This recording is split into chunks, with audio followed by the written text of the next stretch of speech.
Hey there, Richie D here, and thank you for such an awesome response to my Gear VR series. And the video that's garnered the most interest and questions so far has been one where I watched a full-length movie. And one of the thoughtful questions that I was asked, this one was from a couple of people, Matthew Langley and Total Tech War, was how did it compare to an actual theatre? And I've been thinking about that all day today. So without further ado, as one of the fortunate few to have actually experienced this firsthand, here's my comparison between the Gear VR and an actual movie theatre.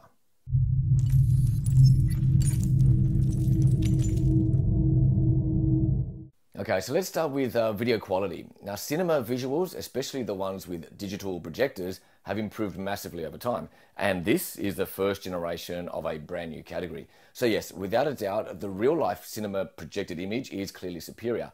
But when you are immersed in this virtual environment using the Gear VR, you lose that judgmental side of the brain and you just get involved in the movie. And I know this because it happened to me. And I think the reason it was so effective was the combination of the perceived screen size, the responsiveness to my head movements, no matter how imperceptible, the actual Oculus Cinema virtual furnishings, and this is the thing that blew my mind, the light from the scene on the screen actually reflected off the floor and the seats and the walls of the virtual cinema. And that was absolutely mind-blowing. And it really helped to ground me and keep me in that world. The second aspect is audio. I have to say that real-life cinemas do win this one hands down. If you've ever been to a blockbuster movie, then you'll know what it's like with thunderous audio during action scenes. And of course, headphones just don't do it justice. But what they do is keep you immersed and enclosed, if you like, in the cinema environment. However, like Jimmy Dean High suggested in the comments area, I did try hooking up my Logitech 2.1 audio system using quite a long extension, and that was an incredibly weird experience. My eyes were covered by this screen, but my ears and my body could feel the rumbles. When you get one of these, you have to try it like that. For the next comparison, let me paint you this picture. You get to the cinema a little late because your mate insisted he knew a better way to the movies, better than your car GPS. So of course you scrambled to the cinema door, you run in, and of course the cinema is packed.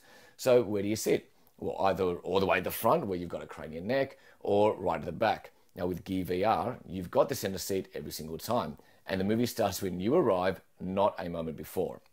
What about interruptions? How many times have you been watching a movie at the cinema and totally been sucked into the storyline when, of course, out of the blue, someone's phone beeps with a notification, or you see a screen light up in front of you, or maybe the person next to you actually starts talking on the phone? What is all that about? But with the Gear VR, there's no interruptions, you're fully immersed, and of course you can lose yourself in the plot and the characters. Plus, you can actually choose to have your phone's notifications come up while you're in the Oculus Cinema. Or, just like what I did, I turned off all the services and just enjoyed the movie with no real-world intrusions. Now, a big point of going to the movies is the social enjoyment. Again, the real-world cinema wins this part hands down.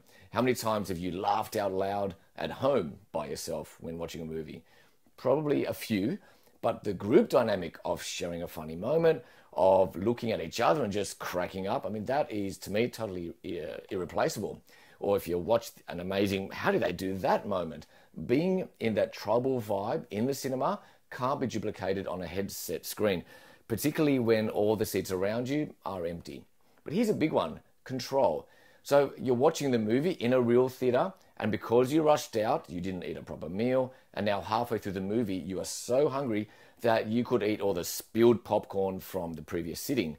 So you've got a choice. You can run out and grab a Choc Top and miss an important scene, or maybe just sit there miserably and still be distracted by your body insisting on nourishment. Flip to the Gear VR. You get a little peckish. You just lift the headset, you go to your freezer or your cupboard, or maybe even your drink stash, and you've got yourself a full course of sustaining nutrients. You put the headset back on, return to the movie, and it waits for you. So that's the comparison based on my experience with the Gear VR and Oculus Cinema. The social and audio elements don't stack up to the experience of a real-life movie theater, but the control, the spontaneity, the quick access to food and drink, and absolute comfort of your own place to watch wherever, whenever you want. I've got to say, it's a stunning, fully rotatable, visible environment. Makes it more than compelling. You're just going to have to trust me on this. You are well and truly transported into your own private cinema where you are in full control. If you want to replay something, you just use the controls to go back on the movie timeline. If you want to change your entertainment setting, you can go to the moon, you can try out a fully decked out home cinema room or that massive 100-seat cinema that I was talking about. Which brings me to my last scenario. You're sitting in the real cinema and the leftover curry you had last night, forced down your throat just before dashing off to the movies, is starting to make evacuation plans, and you know what happens next. But with the Gear VR, it's not an issue. In fact, you don't even have to pause the movie. May I present the most compelling reason ever for a Gear VR? Watch Game of Thrones while on the throne. I'll leave you with that. Until next time.